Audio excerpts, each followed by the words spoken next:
Hello everyone, welcome to my YouTube channel DS find. आशा करता हूँ आप सभी लोग ठीक होंगे। आज इस वीडियो में मैं खिलजी वंश के सबसे प्रमुख शासक अलाउद्दीन खिलजी के बारे में बात करने जा रहा हूँ, जिसने खिलजी वंश में सबसे ज़्यादा शासन किया और दिल्ली सल्तनत में खिलजी वंश ने सबसे कम शासन किया 1290 से लेकर 1320 तक। तो जो अलाउद्दीन खिलजी हैं, खिलजी इसने शासन किया आपका 1296 से लेके 1216 तक। ठीक है, चलिए स्टार्ट करते हैं हम इसके बारे में पढ़ना। तो जो अलाउद्दीन खिलजी आपके जलालुद्दीन खिलजी के बाद बेटा, ये इसका गुलाम भतीजा और दामाद था। इसने उसकी जलालुद्दीन खिलजी की क्या कर दी थी, हत्या कर दी थी। ठीक है, इसका बचपन का नाम अली और गुरसाब था। ठीक है, क्या था, अली और गुरसाब। और यह अपने आप को क्या कहता था, सिकंदर सानी कहता था। सिकंदर सानी या सिकंदर द्वितीय, ये अपने आप को बोलता था। ठीक है, इसका जो राज्याभिषेक हुआ था, ठीक है, इसने जो राज्याभिषेक करवाया था वो बलबन ने लाल महल बनवाया था। अब लाल महल कहाँ पे, यह है आपका दिल्ली में। लाल महल कहाँ पे, आपका दिल्ली में। ठीक है, तो इसने बलबन के लाल महल में इसने अपना क्या करवाया था, राज्याभिषेक करवाया था। और इसी ने सबसे पहले सल्तनत काल में सिक्कों पर तारीख लिखने की परंपरा को प्रारंभ किया। ओके, मींस उस जो कॉइन होते थे उन्हें इसने डेट मेंशन करना स्टार्ट कर दिया। इसी ने डाक व्यवस्था की शुरुआत की। इस दिल्ली सल्तनत काल में सबसे प्रथम अगर किसी ने डाक व्यवस्था, पोस्टेज की स्टार्टिंग की, तो वो था आपका अलाउद्दीन खिलजी ने इसकी शुरुआत की। ठीक है, इसने अपने राज्य के संबंध में उलेमा, जो मुस्लिम वो होते थे शासक, जो धर्म को बताने वाले व्यक्ति, तो उनके दखल का क्या किया, विरोध किया। क्या किया इसने, विरोध किया, मींस उनको नकार दिया। और इसने जो शरीयत के कानून थे राज्य के संबंध में, उसको भी इसने फॉलो नहीं किया। ये अपने आप में ही रूल्स एंड रेगुलेशन को क्या करता था, फॉर्मेशन करता था। ओके, इसने कुछ विभाग बनाए जो कि प्रमुख हैं आर्थिक सुधार में, बाजार मूल्य नियंत्रण प्रणाली और सैनिक सुधार। तो इससे पहले दो बुक किताब है, किरान उस साल जो कि अमीर खुसरो ने लिखी। ये बलबन के दरबार से लेकर आपके तुगलक तक के उसमें थे, 8 शासकों में रहे। तारीख फिरोजशाही जो कि जियाउद्दीन बर्नी ने लिखी। इसमें इसकी सारी आर्थिक गतिविधियों के बारे में हमें जानकारी मिलती है। इसके शासन के बारे में जानकारी हमें किससे मिलती है, तारीख फिरोजशाही जो कि जियाउद्दीन बर्नी ने लिखी थी।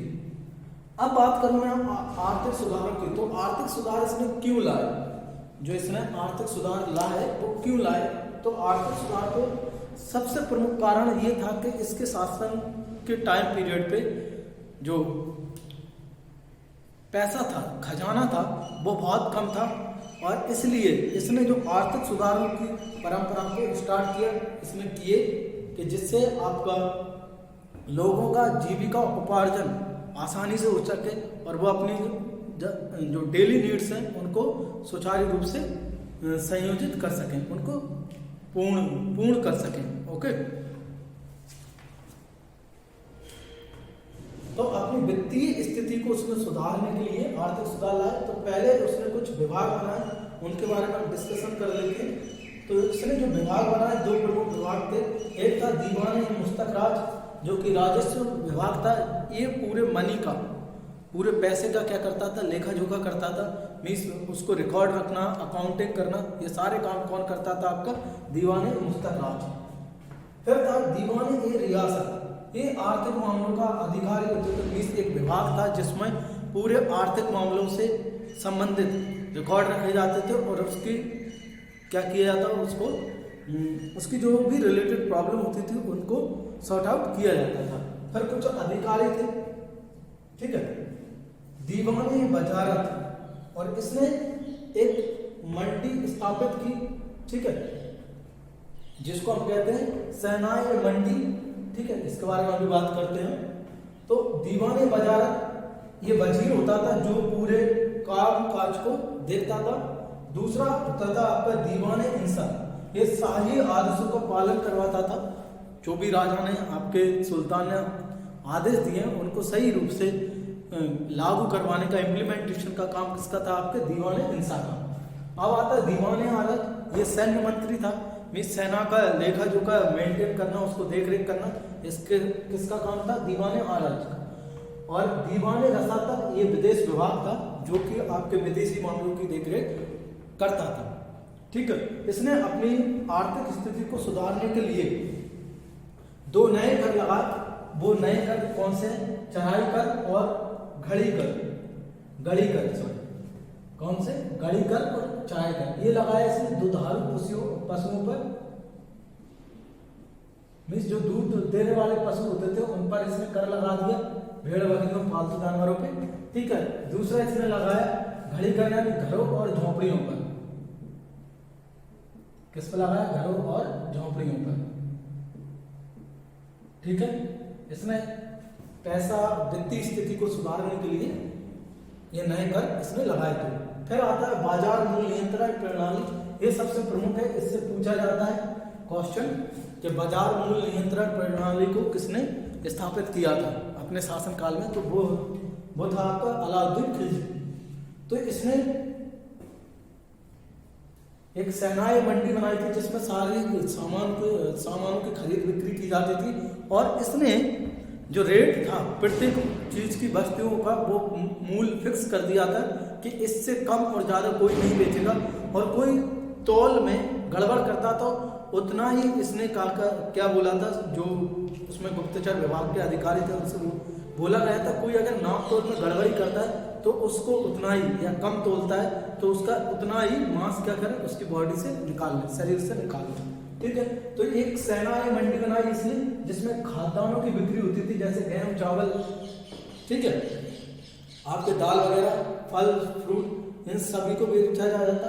दूसरा था सराय या घर, जिसमें आपके जो निर्मित वस्तुएं होती थी जैसे वस्त्र, तेल, शक्कर, ठीक है, इन सभी चीजों को इसमें बेचा जाता था। अब इसके कुछ प्रमुख अधिकारी थे, वो ये है आपका सेनाएं मंडी। तो ये बाजार का अधीक्षक होता था, सबसे प्रमुख यही होता था। ठीक है, बरेली मंडी होता था, ये अधीक्षक नहीं, ये निरीक्षक होता था। कौन होता था? निरीक्षक। मीन्स इसका काम होता था निरीक्षण करना। ठीक है, बाजार का पूरा नियंत्रण करना बरेली मंडी का। और मोहियान या बरीद ये गुप्तचर होते थे जो पूरे बाजार में घूमते रहते थे और देख रेख करते थे कि कोई गड़बड़ तो नहीं कर रहा, कोई मिलावट तो नहीं कर रहा है, या कम तौल ज्यादा तो नहीं कर रहा है।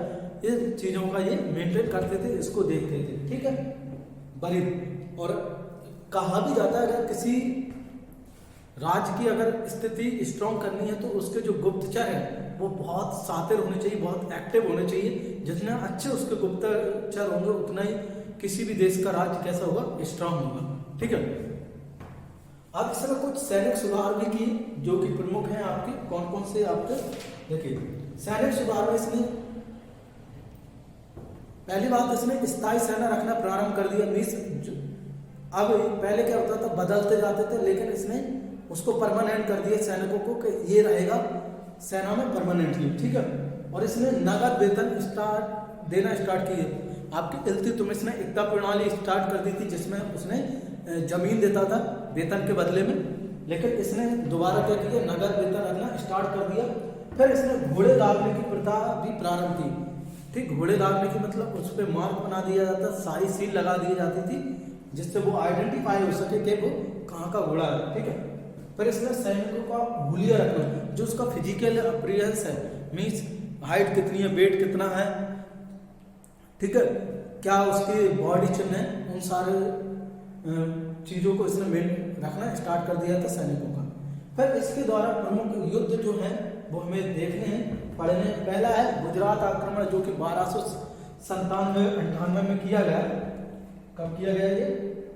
1297-98 में। तो ये इसने गुजरात पर किया था और इसको करने वाले नाव था। आप कैसे याद कर सकते हैं, नाव से, तो नाव में 2 व्यक्ति छुपे हुए जिनको याद करना है। नाव ने किया था आक्रमण, वो था आपका नुसरत खान और उल्गू खान। इन 2 व्यक्तियों ने किया था। तो उस समय जिस समय आक्रमण किया गया गुजरात पर, तो उस समय गुजरात के राजा जो था वो कर्णदेव था, ठीक। तो ये दोनों जीत गए थे। उसने बेचारे ने दूसरी जगह जाकर शरण ली और इसी टाइम पे गुजरात विजय के टाइम पर ही इसने किस पर, इन्होंने दोनों ने एक हिजड़े को खरीदा था, ट्रांसजेंडर को, जिसका नाम था मलिक काफूर, और उसको 1000 दिनार में खरीदा था, इसलिए उसको 1000 दिनारी भी कहते हैं। और वो ही बाद में आपका इसका जो अलाउद्दीन खिलजी है उसकी सेना का क्या बना, सेनापति बना, और पहला व्यक्ति है जिसने पूरे दक्षिण भारत को जीत लिया था उसने, ठीक है। फिर आता चित्तौड़गढ़ का आक्रमण जो आपका 1303 में किया गया था। कब किया गया? 1303 में। इसमें राजा रतन सिंह थे आपके चित्तौड़गढ़ के राजा रतन सिंह। ये युद्ध, इनके बीच युद्ध हुआ था आपके अलाउद्दीन खिलजी और राजा रतन सिंह के बीच में, जिसमें राजा रतन सिंह की मृत्यु हो गई थी, ठीक है। जिसमें हमने मूवी में देखा जैसे कि उसमें मलिक काफूर ने उसने तीर मारकर उनकी हत्या कर दी थी पीछे से, नहीं तो उसमें जीत जाते वो, ठीक है। और जो रानी पद्मावती थी उन्होंने क्या कर लिया था, जौहर कर लिया था, जिसकी जानकारी हमें पद्मावती जो ग्रंथ है पद्मावत, वो किसने लिखा है? मलिक मोहम्मद जायसी ने। उससे हमें इस युद्ध के बारे में जानकारी मिलती है। फिर है देवगिरी का आक्रमण। इसमें मलिक काफूर ने इसका नेतृत्व किया और देवगिरी के राजा थे रामचंद्र, उनको इस युद्ध में हरा दिया था, ठीक है। फिर आता है वारंगल का आक्रमण। इसमें भी मलिक काफूर ने राजा दुद्ध, यहाँ के राजा जो थे देवगिरी के चंद्रदेव,